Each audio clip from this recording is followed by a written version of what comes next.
Ça, c'est la première couche. Donc, il me faut au moins deux. Dans ce monde où la créativité et l'expression artistique occupent une place essentielle, nous sommes immergés au cœur de l'atelier de Messan à Capo, où nous vous emmenons à la rencontre d'un métier empreint de passion et de talent, celui de peintre-dessinateur.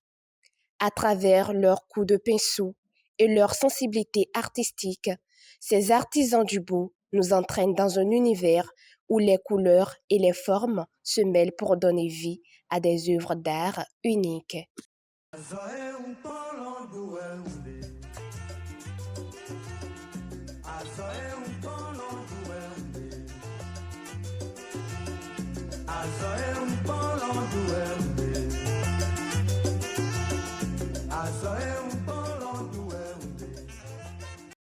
Ça nécessite vraiment de l'inspiration.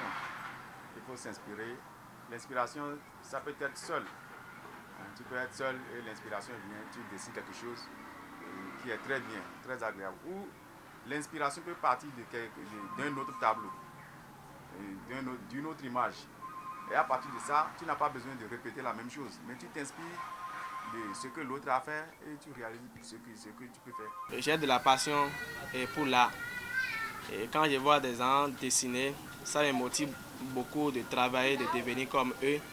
Et même sans avoir intégré dans ce métier, je reproduisais des dessins quand je fréquentais. Donc c'est ça qui m'a motivé. Bon, j'ai pris la décision de rentrer dans le métier.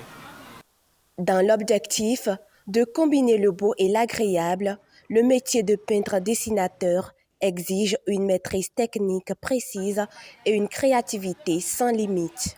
D'abord, avant tout, il faut d'abord préparer le tableau. Si tu veux faire un tableau maintenant, il faut d'abord préparer le tableau. Parce qu'il y a le cadre.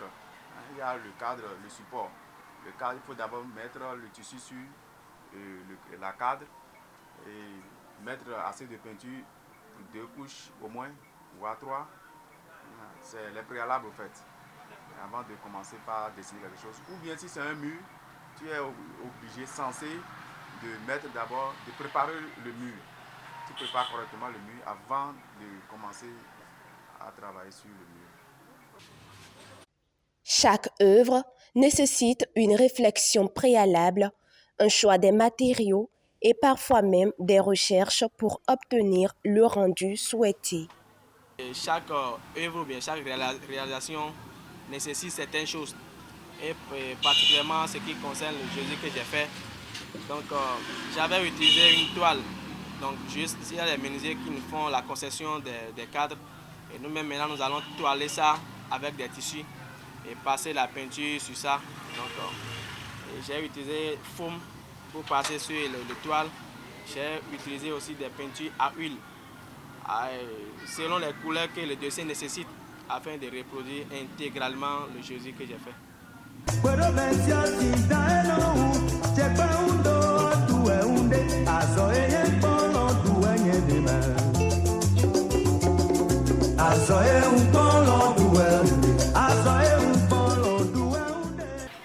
Avec la tendance du numérique, de nombreux changements s'observent dans ce domaine artistique.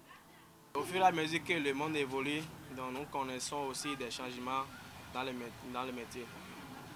Avec l'avènement, l'évolution de l'outil informatique, il y a beaucoup de choses qu'on faisait seulement à la main, entre-temps. Mais aujourd'hui, ça se fait avec les ordinateurs. En temps pour faire une plaque d'une coiffeuse, c'est seulement la main. Aujourd'hui, il y a les bâches, les vinyles, les bâches. Et donc ça a bouleversé un peu le circuit.